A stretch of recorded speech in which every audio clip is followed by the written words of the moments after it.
So bwa mbere so bwa kabiri amakuru agiye hanze Fardc ivuga ko yafashe abarwanyi ba M23 n'ubu rero byongeye kuvugwa cyane dore ko kuba nkoranyambaga huzuye ifoto igaragaraho abasore batandatu bagaragara nk'abashumba bivugwa ko ari abasirikare ba M23 bafatiwe ku rugamba.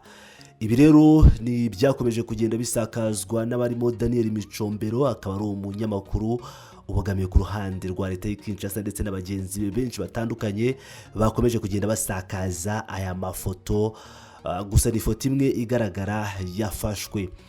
Ngira nk'uko mubizi rero byakomeje kugenda bigaragara ndetse Fardc ubwayo ikagaragaza ko yafasha abasirikare ba AFC M23 ikaberekana kuri televiziyo rimwe na rimwe ikavuga ko ari abasirikare b'u Rwanda bafatiwe ku rugamba gusa nyuma bikaza kugaragara imyirondoro yabo igiye hanze kari abashumba basanze baragiye inka zabo bakabambika imyambaro n'ubundi ya M23 kugira ngo bavuge ko ari abasirikare b'u Rwanda ari abasirikare ba M23 byaje kugenda bigaragara kuri uyu mugoroba rero uyu munsi cyangwa kuri igicamunsi cy'uyu munsi nibwo byongeye gucicikana kuba nkoranyambaga ho hari huzuye aya mafoto bavuga ko ari abarwanyi batandatu bafashwe na Fardc ndetse n'abasoda b'u Burundi nga babafashe rero bakaba bafatiye ku muhanda Muenga Shabunda mu ntara ya Kivu y'Amajyepfo. Ibi bikaba bije nyuma y'amakuru yakomeje kugenda acicikana ku nkoranyambaga avuga ko abarwanyi benshi b'Abarundi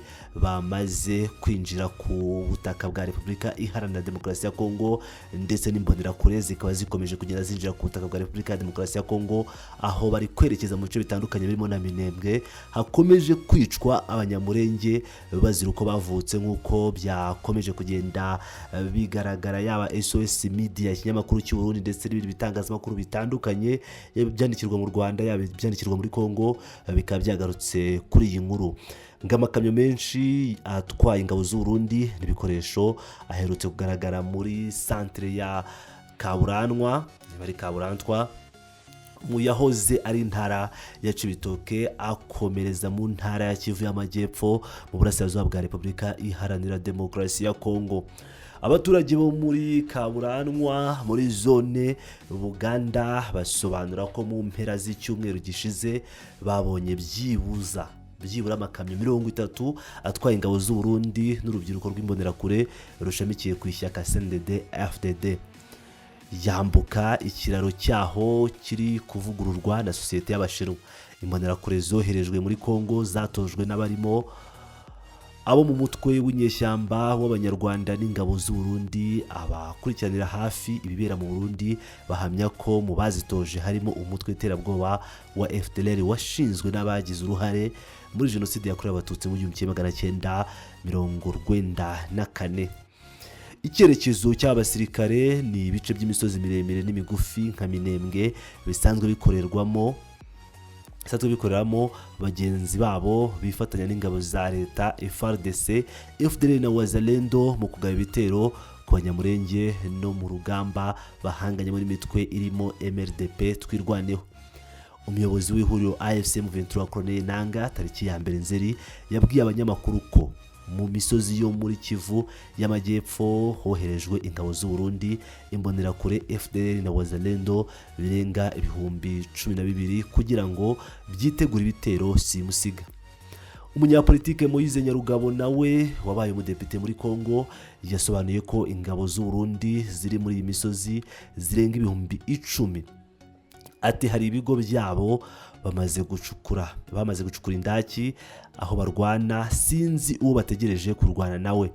Ingabo z'u Burundi zikorera byeruye mu ntara ya Kivu y'Amajyepfo kuva muri 2022 ubwo ubutegetsi bw'iki gihugu n'ubwa Kongo bwagiranaga amasezerano y'ubufatanye mu rwego rwa gisirikare. Aya masezerano yavuguruwe muri Kanama 2023. Ubu butegetsi bwumvikana ko ingabo z'ibihugu byombi zitangira kurwana kurwanya ihuriro AFC M23 mu ntara ya Kivu y'Amajyaruguru, ariko iyi ntara ntiyahiriye abasirikare b'u Burundi kuko bambuwe ibice byose bagenzuraga muri teritwari y'Amasisi. Ngira ngo rero nk'uko mu byiyumvira ibintu bishobora kuba bigiye gukomera mu buryo abantu batatekerezaga nyuma y'uko imirwano yubuye, ndetse n'abayobozi batandukanye ba Alliance Fleuve Congo nk'uko kuwa mbere bari bagize press conference cyangwa ikiganiro n'itangazamakuru, bakaba bari batangaje ko batazicara ngo barebere abaturage bicwa, batazicara ngo barebere bagabwaho ibitero, ahubwo bagiye kwirwanaho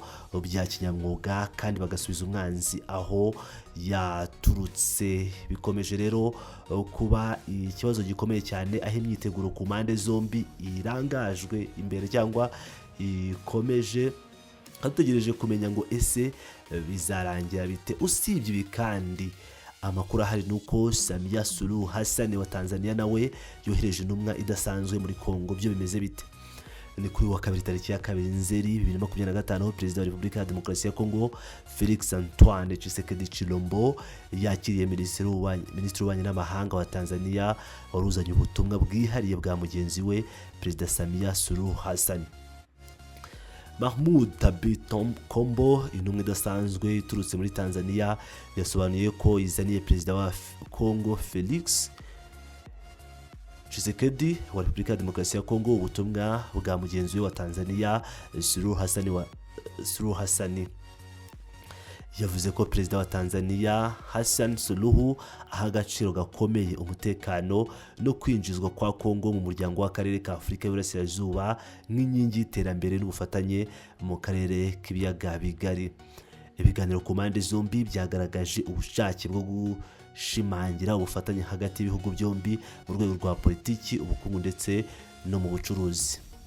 Intumwa ya Tanzania yashimye uburyo yakiriwe na Perezida Tshisekedi, anemeza ko umubano wa Kongo na Tanzania ushingiye ku bufatanye bwa politiki, ubucuruzi n'ubutwererane muri diplomasi. Tanzania iri mu bihugu byihuse gusaba ko habaho agahenge k'agateganyo no guhagarika intambara mu burasirazuba bwa Kongo nyuma y'uko umujyi wa Goma wigaruriwe n'umutwe wa AFC M23 muri Mutarama uyu mwaka. Tanzania kandi yagaragaje ko hakenewe igisubizo cya politiki mu maguru mashya kugira ngo intambara no kuba abaturage bakurwa mu byabo n'intambara, ubwiyongere bw'umutekano muke mu karere, kuko byose bishobora guhungabanya ubucuruzi bw'ibihugu byo mu muryango w'ibihugu by'akarere k'ibiyaga bigari. Ngira ngo rero murabyiyumvira, hari ubutumwa bwihariye bwagenewe Tshisekedi tutazi ngo ni ubuki cyangwa hari ishema iki, ariko byose bikaba biza bisanga imirwano ishobora kuburwa nubwo n'ubundi yatangiye, ariko M23 ntabwo iratangira kwataka mu buryo bweruye kuko yaba Uvira. Nkuko bigaragara M23 nitangira gukora ibitero offensive cyangwa ibitero byataka aho kwirinda gusa, Uvira iri mu hazavamo mbere, kandi Uvira akaba ari nayo mpamvu Perezida w'u Burundi Sebarundi akomeje kwirinda ku ngufu cyangwa ku kiguzi icyo ari cyo cyose, akaba azi neza ko mu gihe Uvira yavamo byamugiraho ingaruka zikomeye cyane, by'umwihariko ku murwa mukuru w'ubucuruzi wa Bujumbura mu gihugu cy'u Burundi, aho bashobora gufungirwa amazi n'umuriro mu mujyi wa Uvira. Ni ibintu rero bikomeye cyane, turakomeza kugenda tubagezaho aya makuru. Iby'abasirikare byo abakurikirana imbuga nkoranyambaga basetse bumiwe, bati aba bashumba mwongeye gufata mu kabeshya ko ari abasirikare ba AFC M23, muri kugira ngo tubereke amafoto y'abarwanyi bacu uko baba bameze, muri kugira ngo tubereke uko biba bimeze. Mureke kubeshya, twarabamenye ibikorwa byagiye bibagaragaza uburyo mwakomeje kugenda mugaragaza kubeshya cyane kuri Rugamba, n'ubundi ntabwo byabahira. Tuzabatsinda, twongeye tubatsinde, nk'uko umuvugizi wa M23 mu bya gisirikare akaba ari Lieutenant Colonel Wilingoma ubwe yavuze ko intambara insinzi 100 kandi nta santimetero n'imwe bazabambura. Ubwo ari mu mujyi wa Goma yaravuze ati ntituzigera tuva kuri ubu butaka paka dupfuye.